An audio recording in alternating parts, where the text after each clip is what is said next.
Hi all, welcome to another video. ഇന്ന് ഞാനിവിടെ share ചെയ്യുന്നത് ബീഫ് കറി, അതിൻ്റെ ഒപ്പം തന്നെ ബീഫ് ഫ്രൈയും എങ്ങനെയാണ് ചെയ്യുന്നത് ആ റെസിപ്പി ഉണ്ട്. അപ്പോൾ അതിനായിട്ട് ഒരു കുക്കറിലേക്ക് ബീഫ് ഒന്ന് കഴുകി ഇഞ്ചി, വെളുത്തുള്ളി, പച്ചമുളക്, കറിവേപ്പില, സവാള ഉള്ളി, പിന്നെ മസാലപ്പൊടി, ഒരല്പം ഒരു ടീസ്പൂൺ ഉലുവ, അതിൻ്റെ ഒപ്പം ഞാൻ സർവ്വസുഗന്ധിയുടെ ഇലയാണ് ചേർത്ത് കൊടുക്കുന്നത്. ബാക്കി മസാലപ്പൊടി എല്ലാം ഞാൻ ചേർക്കുന്നത് ഇവിടെ മെൻഷൻ ചെയ്തിട്ടുണ്ട്.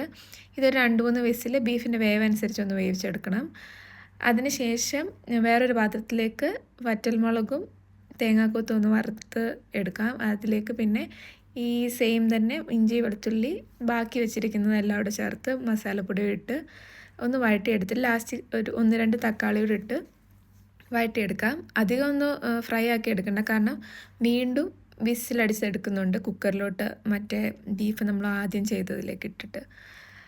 അതിനുശേഷം കടുക് വറുത്തൊഴിക്കാം.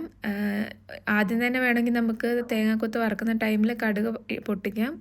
പക്ഷേ ഞാനിത് കടുക് വറുത്ത് രണ്ടാമതാണ് ചേർത്ത് കൊടുക്കുന്നത്.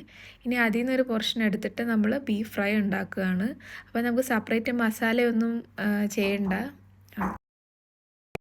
ഈ ഒരു രീതിയിൽ നിങ്ങളെല്ലാവരും ബീഫ് ഫ്രൈയും ബീഫ് കറിയുടെ റെസിപ്പി ഒന്ന് ട്രൈ ചെയ്ത് നോക്കാം. നല്ല ടേസ്റ്റി ആയിട്ടും വളരെ സിമ്പിളായിട്ട് നമുക്ക് പ്രിപ്പയർ ചെയ്തെടുക്കാവുന്ന ഒരു റെസിപ്പിയാണ്. അപ്പോൾ എല്ലാവരും ഇത് ട്രൈ ചെയ്ത് നോക്കുക. വീഡിയോ ഇഷ്ടപ്പെട്ടെങ്കിൽ ലൈക്ക് ചെയ്യുക. Thank you for watching. Bye bye.